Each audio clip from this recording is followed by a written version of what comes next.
I am proud to shut down the government for border security, Chuck. We shouldn't shut down the government over a dispute. They're scrambling to not give him $5 billion for a wall. But for some reason, the Democrats were able to find $150 billion for Barack Obama to give to Iran. It's not a trick question. You know, you make $100 million a year, you ought to be able to answer. Does Google track my movement? I wouldn't be able to answer without looking at... you can't say yes or no. Without knowing more details. 5 people have just been detained after a suspected terror attack at a Christmas market in France. 3 people are now dead, 12 wounded. It's a terrible thing that's happened, and it's systemic, though, in Europe. Theresa May facing a critical no-confidence vote that could remove her from office. I will contest that vote with everything I've got.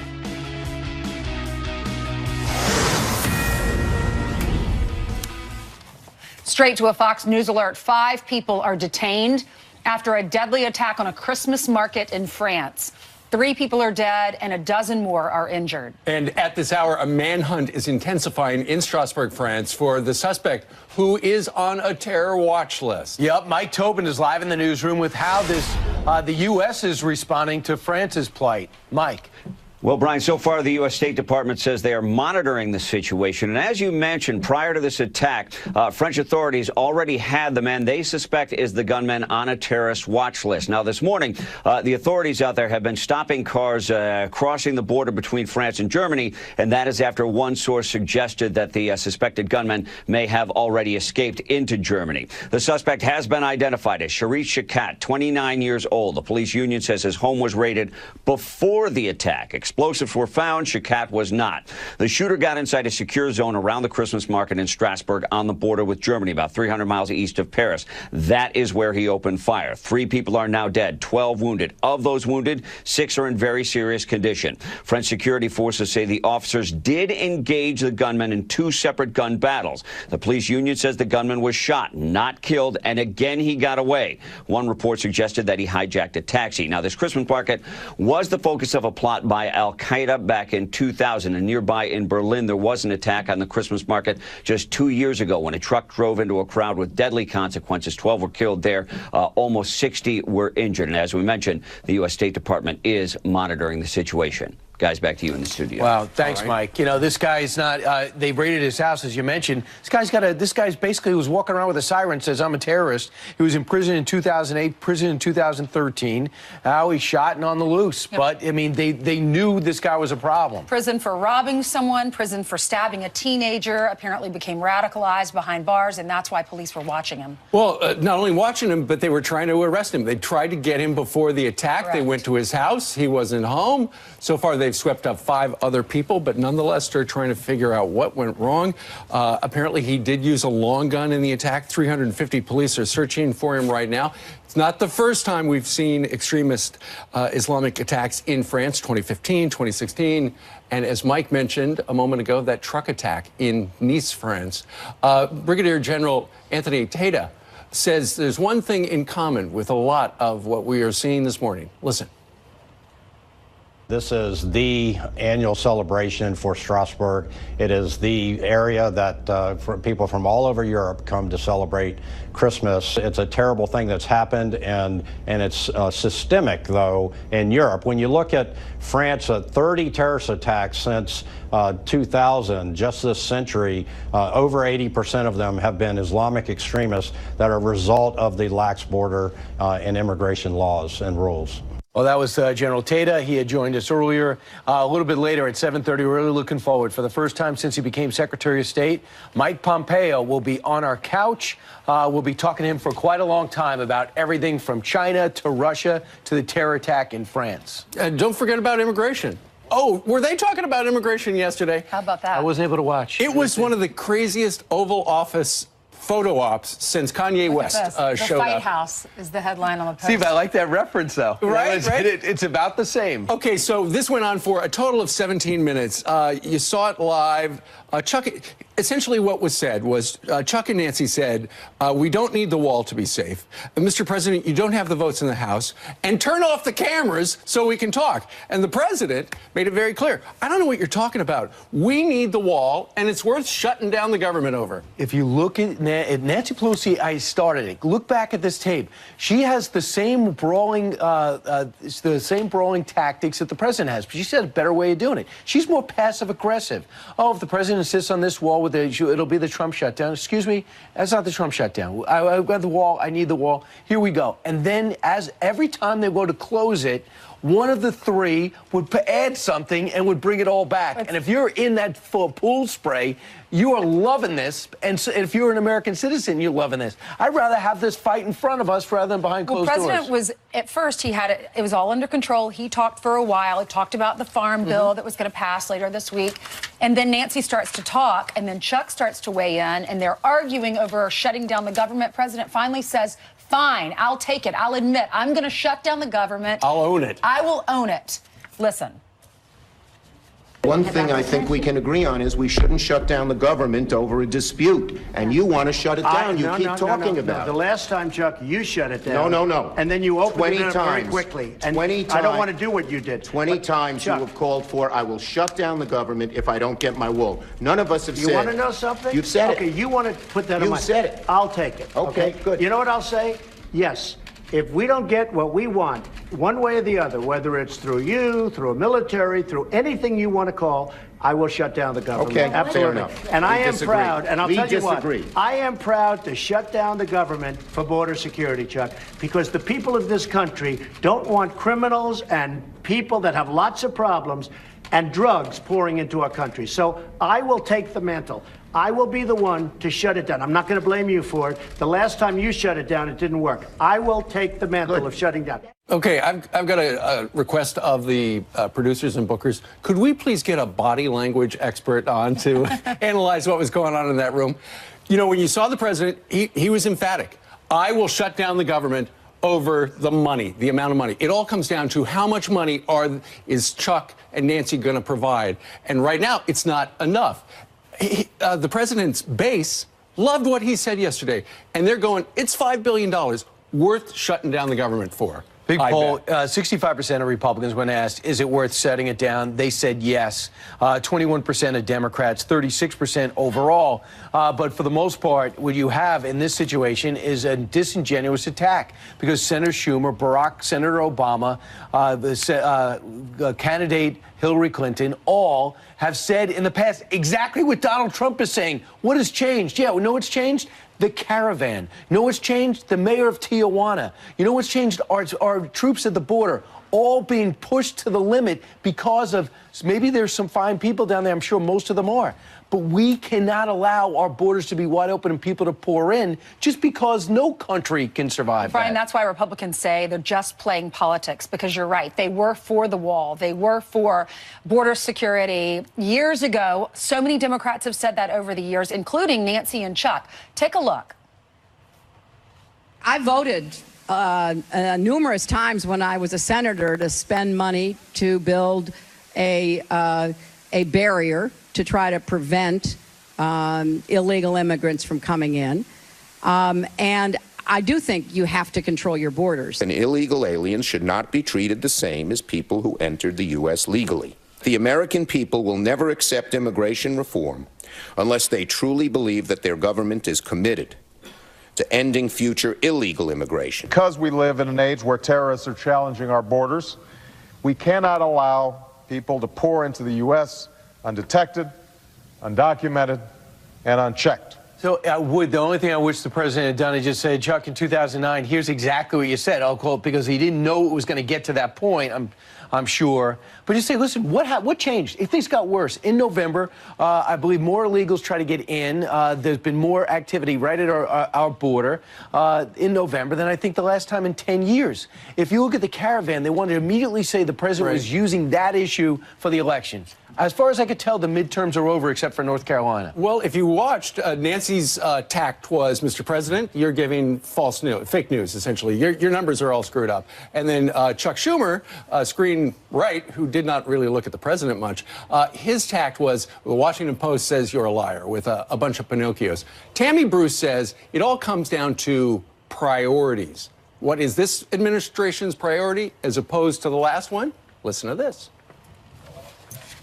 With that scene in the Oval Office where the Democrats continue to beclown themselves, it is the best chance for Americans to see is President Trump's commitment to transparency, showing them that kind of meeting. But when they're scrambling to not give him $5 billion for a wall, that's a lot of money in just human history.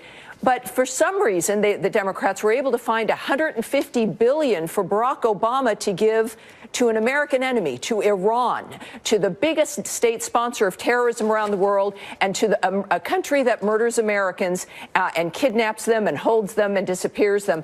They found $150 billion for that, but they can't find $5 billion to secure the American people. All right, so when you watch what happened in the Oval Office, the vice president didn't say much. The president was going up against Nancy and Chuck. People say that they were bullying up against him. That's what a lot of Republicans felt like. But then Democrats were saying the president should have had more control. But then they leave the Oval Office, and Nancy, she tells the Democrats in a private meeting this. She said, it was so wild, it goes to show you, you get into a tinkle contest with a skunk, you get tinkle all over you. Okay, that's interesting. And then Chuck goes out into the Rose Garden and in front of the microphone says the president was having a temper tantrum. When you watch this, they were ganging up on him. Well, let's find out what happens. Nancy Pelosi said, Mr. President, you don't have the votes in the House. We understand that House Republican leadership is trying to pass a short-term funding patch, which would have the funding for the wall, probably maybe $5 billion, $1.6 billion, don't know at this point. But nonetheless, you know, if Republicans are serious about it, bring it up in the House and then send it to the Senate. Probably won't pass the Senate, but at least bring it up in the House. Well, good point. And that's Kevin McCarthy's on the line because he said yesterday, 100% chance they'll pass this. Nancy Pelosi said, you can't pass this, Mr. President, in the Republican House. He says, I do have the votes, but I can't get it through the Senate. He goes, well, do it. So they said they're going to put it up for a vote. Kevin McCarthy says, yesterday I can do it. Yesterday, 100% chance he can do it. If the embarrassment to the president of the party would be if he can't, because there's people like Will Hurd, Republicans from a border in Texas, a border state, that don't want it. You know, there's senators that don't want it. There are Republicans that don't want the wall. So he's got to whip that vote together because I'm sure every Democrat will vote against it. The president says he doesn't want it to bring it up in the House because he doesn't want to waste anyone's time because he needs those 10 Democrats to vote in the Senate. Yeah. So let's see. The ball is now in Congress's court. All right. It is 6:12 now here in New York City. And coming up next, Brian. Yeah, Google CEO grilled on Capitol Hill about bias and privacy. There may be a Google service which you've opted in to use, and if so, Google knows that I am moving over there. It's not a trick question. How exactly is Google tracking us, and can we stop it? Plus, one town has a festive solution to its pothole problem. Plug them with Christmas trees.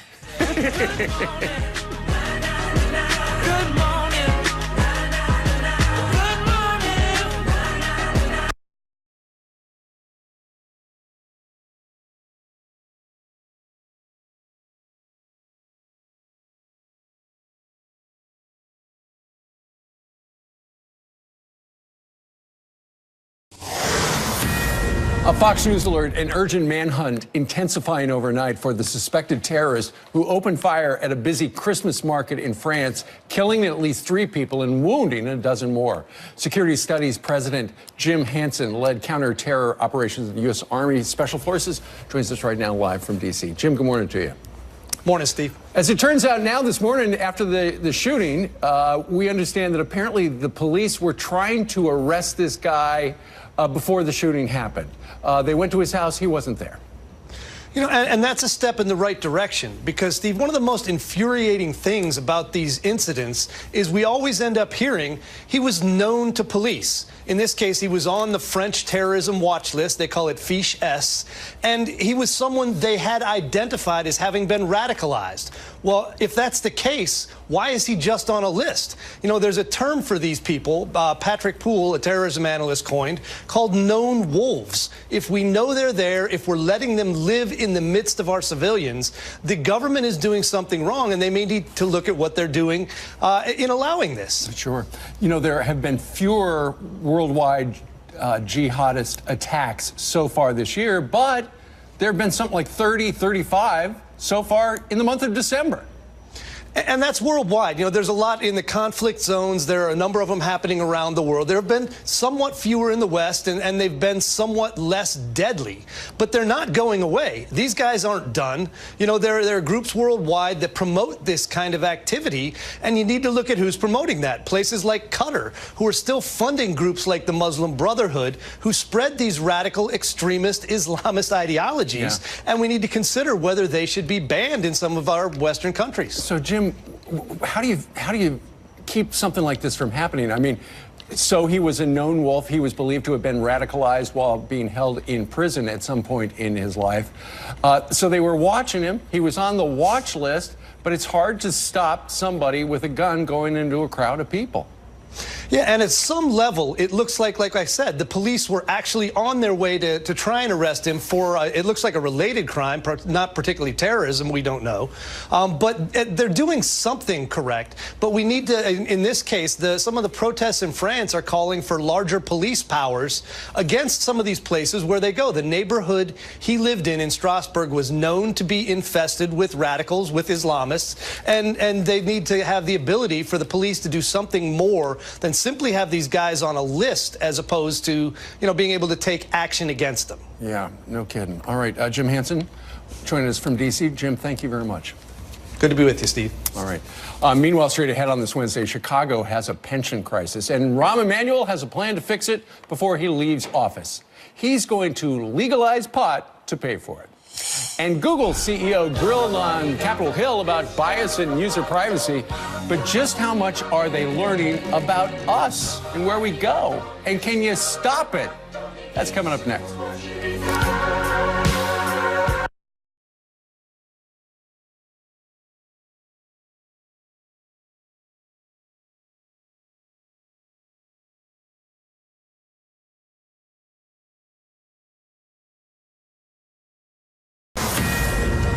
Good morning. We're back with some headlines, starting with a Fox News alert. Theresa May facing a critical no-confidence vote that could remove her from office. The British Prime Minister is vowing to fight.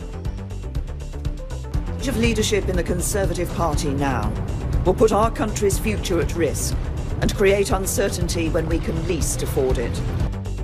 Conservative Party lawmakers are expected to vote tonight in light of the Brexit deal. If May loses, she'll have to step down. If she wins, she can't be challenged for at least a year. 3 police officers shot and rushed to the hospital trying to serve an arrest warrant. Investigators say Daniel Trevino fired at the officers, then barricaded himself inside a home in Houston where he shot and killed himself. He was wanted for violating a protective order. All 3 officers are expected to survive. Let's look at your headlines. Steve, send it to you. All right, Jillian, thank you very much. The CEO of Google was in the hot seat on Capitol Hill facing questions on bias allegations and our privacy when we're using Google. Google track my movement. Does Google, through this phone, know that I have moved here and moved over to the left? It's either yes or no. Not by default. There may be a Google service which you've opted in to use, and if... So Google knows that I am moving over there. It's not a trick question. Simple yes or no. All right, but how exactly is Google tracking us, and can we stop it? Yes. Do you want me to answer that question, or would you rather Brett Larson? That's going to be the expert. He's an expert. He's going to take a closer look now. He's Fox News 24/7. This is your area of expertise. What was gained yesterday? Some insight, but I feel like we walked away with a lot more questions than we had answers. And I get it. A lot of that stuff is very confusing. It's hard to just be there in the hot seat in front of Congress and answer some questions. We did some investigating for Tucker Carlson. Take a look what we found.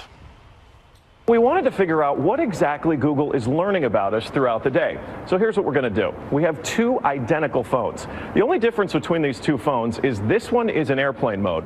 Both of the phones lack a SIM card, and they haven't been set up to access any Wi-Fi networks. So for all intents and purposes, these phones have no connection to a data network.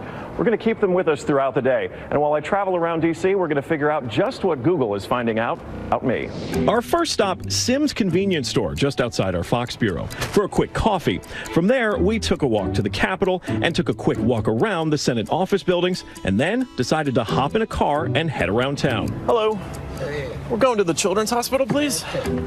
To run our test, we had to do more than walk the block, so we took a tour around our nation's capital. First, due north to the Children's National Medical Center Hospital, then west to St. Albans School and the National Cathedral. Our tour around town was a 14-mile journey that lasted more than an hour. The entire time, the phones had no access to the internet. Oh my goodness. Not a Wi-Fi connection and not any cellular data service. It almost seemed quaint to assume that Google wouldn't even be able to collect data on me. Let's head back to the Bureau, my friend. That church is beautiful. Google's business model is simple. Collect data on its users and then use that data to sell targeted ads. It's a business model called surveillance capitalism. But does that critical data collection work even when your phones aren't connected? So we're back here at our Fox Bureau in DC, and we've got both of our phones exactly how we left with them. The only difference, really, I snapped a couple of bad selfies at the National Cathedral. But otherwise, they have stayed in my pocket for the entire day. So let's find out what they know. This is our man-in-the-middle device. It's basically a Wi-Fi network that these phones are going to connect to once we turn their Wi-Fi on. It's going to pass data through it on the way to Google. But on the way, we're actually going to get a copy of the same data that Google's going to get. We'll be able to decrypt it and then find out where we've been throughout the day. Within minutes, the numbers rolled in. The phone that wasn't on airplane mode registered more than 100 locations, 130 activities, and even 152 barometric readings. As soon as it hooked up to our Wi-Fi, it transmitted 300 kilobytes of data straight to Google. The phone even logged our exact locations, tracking us all around town, the Capitol, the hospital, the school, and the cathedral. Now, you may notice what's missing here is the exact route that we took, but it got that data too. It knows when I got out of the car. The metadata has a time log down to the very second, tracking everything when they think that you're walking, riding, and yes, even getting out of the car. Okay, so you're thinking, this isn't a big deal. I'll just put my phone in airplane mode. Yeah, we thought of that too. This is the other phone that we had with us that no SIM card also remained in airplane mode the entire time. Let's see what kind of data it captured. The phone with airplane mode activated actually logged more locations and activities than the other phone, and it also transferred hundreds of kilobytes of data to Google as soon as it was activated. The only thing that's missing from this map is our stop at the Children's Hospital, but it still knows we were there. There it is. Exiting vehicle, 100% accuracy. Through complicated user agreements and free software, Google gets users to sign away their privacy for nothing. They're even following you in the places that most people would expect total privacy: government buildings, a children's hospital, a private school, a church. Every move you make, every step you take, Google is watching you. So if Google is watching you, Google by knows. extension, the government can watch you as well. The government can potentially watch you. There have been, we've seen with Apple in some terrorism-related cases, as with Google, if they get served with a search warrant, there is some information that they have. And I know it sounds really scary, but most of this data is being used to sell us increasingly more targeted advertising. Why does Google need to know you're walking around? Well, maybe they want to show you an ad for a store that you're going to walk past and they know where you're located. They can also take a lot of this data to improve some of the services that they have and some of the features because it's good, literal user data. Is there anything you can do to stop it? Yes and no. You can opt out of a lot of this stuff. You can read through. I don't even remember opting in. Exactly, because none of us read those license agreements. And I'm glad to see that that was one of the questions that Congress asked yesterday of Sundar Pichai. Is the license agreements are very complicated, and most of us, and it's fine. We don't read them. Right. But we need to be better informed about what they're taking and what they're doing with it. But I have to live with a lawyer. I mean, really, I click on everything. I just look for the box. No, all you have to do is live without your phone, but nobody can do that. Nobody can do that. But the CEO of Google knew the answer when the lawman said, if I move over there, does Google track me? The answer is yes. The answer is yes. And as we saw there, even when your phone is not even connected to a network, your phone has accelerometers, barometric pressure sensors in it. It's constantly taking information from around you to sort of guesstimate where you are. So yes, the phone knew where, if the congressman got up and walked across the room, the phone would have known that. Brett, thanks so much. That was very informative. Fascinating. And by the way, Scary and fascinating. Google knows now I have to tease. I had no idea. My phone just reminded me. Because I did it yesterday. Google knows how lazy we are, that we don't go to the gym, that we take Ubers, we don't walk, and we sit on a couch for 3 hours. Thanks, Brett. It knows that. Thanks, guys. You are not lazy. Nancy Pelosi and Chuck Schumer claim they want border security. They just don't want to talk about it in public. So I don't think we should have a debate in front of the press. Let's debate in private, okay? Yeah, let's debate in private. Yeah. Tommy Lara is fired up about that. She's going to join us soon. Today, trying to get some news here. My sister was texting me possible earthquake in Atlanta. More on that. I'm sorry, in the state of Georgia somewhere. So more on that coming up. Have a great day. See you later. Bye-bye. It is Wednesday, December 12th, and a Fox News alert breaking overnight. 5 people just detained after a suspected terror attack in France. 3 people killed, a dozen injured. The massive manhunt happening right now for the man who pulled the trigger. A Christmas shutdown. President Trump and Democrats playing possible Scrooges as the White House ratchets up concerns on a budget deadlock. You can't have very good border security without the wall, no. You can do border security without a wall, which is wasteful and doesn't solve the problem. It totally solves the problem. Was the best daytime television I've ever seen. The clash for the cameras and the fight to fund the wall. More on that coming up. And Time Magazine announces its Person of the Year, but missing from the list of nominees is a person who builds homes for wounded veterans alongside his Gold Star family. The celebrity suggestion going viral this morning. Fox and Friends First continues right now.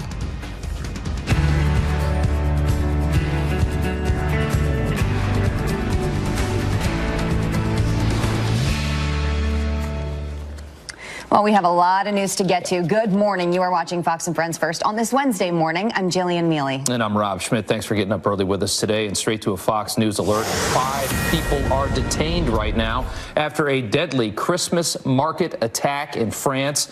This is a live look in Strasbourg in eastern France, where an urgent manhunt for a suspected terrorist is intensifying. Here's what we know right now. At least 3 people are dead and a dozen injured in the attack. Mike Tobin is live in the studio as we learn the suspect was on a security watch list. Mike. That's exactly right, Julian. Prior to this attack, French security forces already knew to keep an eye on the man they believe is the gunman. The Reuters news agency has identified him as Sharif Shakat, 29 years old. The police union says his home was raided before the attack. Explosives were found. The suspect got away. He made it to the Christmas market in Strasbourg. Now, that is on the eastern border near Germany, about 300 miles east of Paris. The shooter got inside a secure zone around the Christmas market and opened fire from there. A French military spokesman says the gunman did not appear to target the soldiers who were on duty to patrol the market. Rather, he shot at civilians. 3 people are now dead, 12 wounded. Of those wounded, 6 are in very serious condition. Our French security forces say officers did engage the gunman in 2 separate gun battles. The police union says the gunman was shot, not killed, and again, he got away. One report says he hijacked a taxi. Another source says he may have escaped into nearby Germany. Some 350 security personnel are now involved in the search, and reinforcements are headed to Strasbourg. The city brands itself as the capital of Christmas and has been targeted before. In the year 2000, it was the center of an al-Qaeda plot. Now, 2 years ago, the Christmas market nearby in Berlin was attacked. When a truck was driven into the crowd, 12 were killed, almost 60 injured. Now, without giving specifics about a motive, the prosecutor's office says this attack is being investigated as a terrorist attack. Links between the suspected gunman and radical groups are being investigated. Now, 5 people who may be connected to the gunman have been detained. But while the suspect is on the run, the Interior Minister says France is raising its terror alert to its highest level. Guys, back to you. And it was the home was raided before the attack. It makes you wonder what exactly was planned. That is something, Mike. Thank you so much. You got it. All right, also breaking right now, Theresa May facing a critical no-confidence vote that could remove her from office. The British Prime Minister speaking just about an hour ago, vowing to fight the vote with everything she's got. A change of leadership in the Conservative Party now will put our country's future at risk and create uncertainty when we can least afford it. A new leader wouldn't be in place by the 21st of January legal deadline. So a leadership election risks handing control of the Brexit negotiations to opposition MPs in Parliament.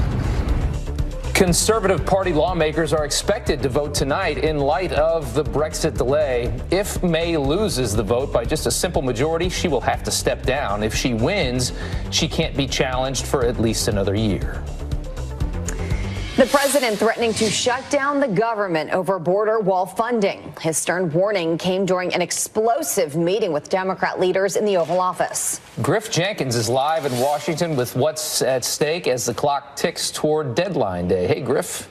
Hey, Robin, Julian, look, for starters, this was supposed to be what we traditionally call in Washington a pool spray. Quick opportunity to see power brokers before important, sometimes historic meetings. But in this case, it was the president and the top Democratic leaders seeking to avert a government shutdown, and what happened next turned into a 13-minute, no-holds-barred brawl.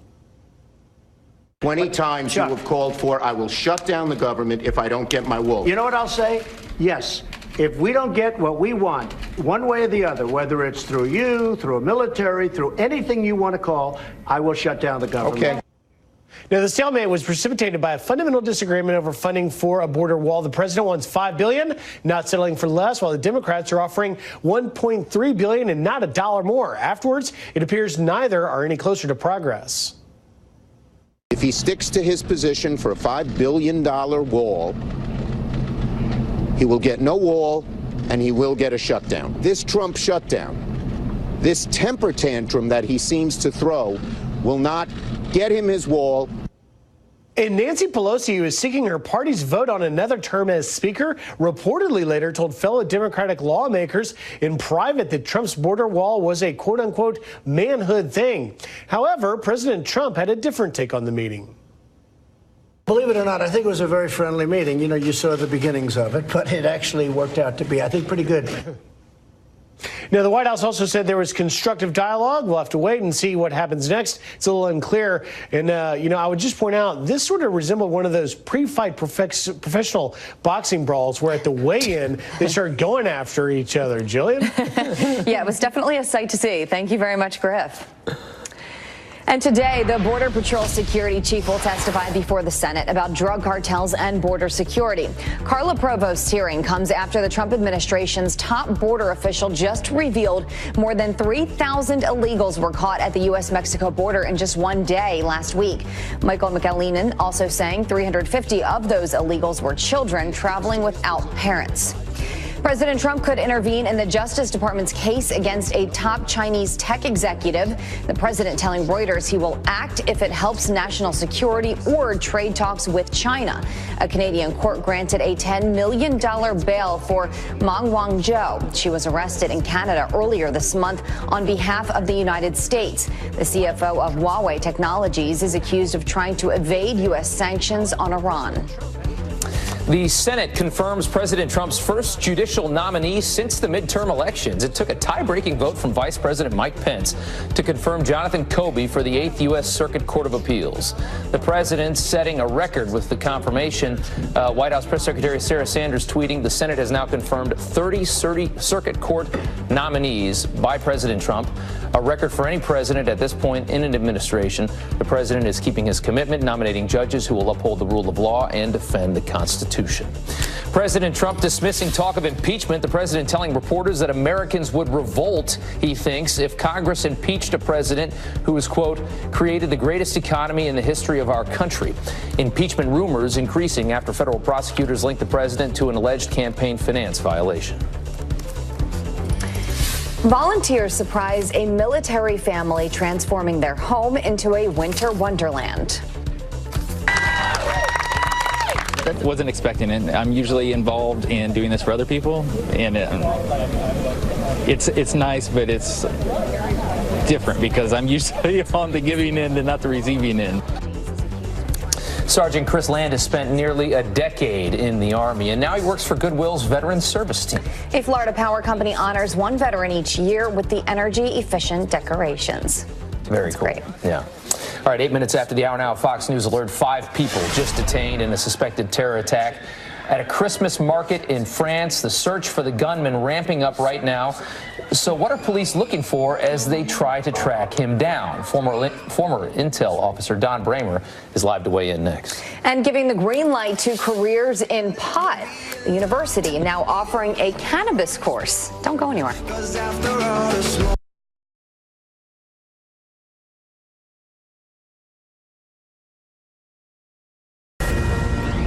Fox News Alert now. 5 people have just been detained after a suspected terror attack at a Christmas market in France. A massive manhunt now underway for the shooter after he escaped in a hijacked taxi. Here now to weigh in is former intelligence officer and Iraq war veteran Don Bramer. Thank you for your time this morning, Don. Gosh, it seems like so often we're talking about these things happening in France. What's going on over there, and how do they get a grip of this? Well, this is an occurrence that's all too common, not just in France, but as we know in Berlin and London and even here in the United States. These individuals continually look for what we call a soft target. And sadly, around this time of year where you have so many large Christmas markets and gatherings, these are the types of places where these folks looking for these types of opportunities seem to go. You know, we've just learned here earlier this morning that at some point police had raided this suspect's home. And we're trying to get a timeline on how long ago that was. But it seems like they were so close to preventing this one. Talk about the incredible amount of effort it takes to prevent an attack like this. Well, I'm not sure if you remember, but in the early 2000s, we had a similar incident with this exact same market where Al-Qaeda was targeting it, and the police were able to do the raid and thwart the attack right before it happened. So the French police and their intelligence service do an excellent job. However, this time they were just a moment too late. I think probably had they not had the raid, they probably disrupted the plans. This one gentleman went forward with his plans, but it could have been much larger and been even a worse incident. Right. Don, it seems like, you know, nowadays police are thwarting attacks every single day, and they likely are all across the country, all across the nation. It's hard, I think, for regular civilians with all of these attacks to try and know what to look out for, because if, you know, you look for guns, now you're afraid of cars on the street. It seems like we're afraid of everything nowadays. What's your message to people? Well, the biggest thing I say to people is to constantly be aware of your surroundings. You know, we all go through our daily routines, and we tend to take a lot of things for granted. But if you notice something and someone who's out of place and doesn't blend with the surroundings, you know, take note of that. And there's nothing wrong with notifying someone, especially this time of year. I mean, you think here in Washington, we have our large Christmas market here, and there's no security going in and out of these things. You know, these are the opportunities that these type of people look for. And we all know our routines, but just don't ignore that person. Don't take it for granted, and stay alert every day, but especially during this season. Yeah, and this guy actually was born, this suspect in this was born in Strasbourg, France, right there in eastern France near the German border. And that makes it even harder to know what you're looking for and to know who you're looking for. I mean, it's easier when they come in from another country and they almost have eyes on them right when they enter the country, but when they're born there, that makes it trickier, right? Well, you know, the good thing about technology today is we do track people and we understand what they're doing on their computers and their whereabouts. So this gentleman was on the radar, so to speak. So thankfully they did have him under watch, and I believe this would have been a much larger crime. You know, all 5 of these people, had they been involved, just think what we could have seen. Yeah. It could have been very similar to what we saw at the soccer stadium. You know, this gentleman he's hurt, he's hiding right now. Hopefully we find him. I hope he's brought in alive so that we can question him and learn more about this network and how big this could have been. Yeah, what's that manhunt like right now? Well, it is intense. You know, they were under full lockdown. Now, they've lifted that since last night, but they've brought in, I think, close to 30,000 folks that are, you know, going, you know, door to door, neighborhood to neighborhood, very similar. They'll find him cowered down in a place, you know, like we did in Boston, where he was hiding in a boat. Yeah, you had the attacks in Paris that were so tragic. The attacks in Nice, France, with the truck was just terrible. What a tough time for the people in that country. Almost makes you afraid to go outside. Don, thank you so much. We appreciate your time. Thank you, Rob. 16 minutes after the hour, in the hot seat, Google's CEO grilled on Capitol Hill. Do you believe that Google is biased? It's either yes or no. No, not in our approach. Did Congress get the answers they were looking for? Beverly Hallberg was there. She joins us live to share what she learned next. Also honoring the fallen, the touching Christmas tribute to fallen police officers. Stay tuned. We could be heroes.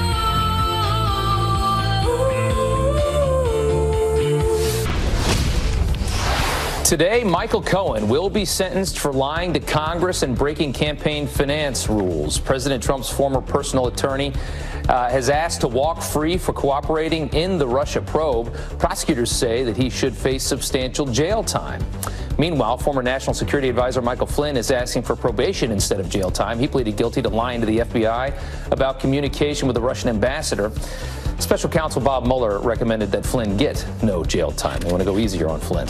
A judge ordering adult film actress Stormy Daniels to pay President Trump $292,000 in legal fees.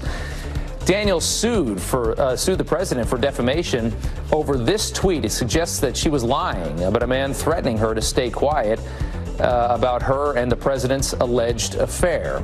The president denies that the affair ever happened. That lawsuit was tossed out in October. Jillian. Google's CEO grilled on Capitol Hill over possible bias against conservatives.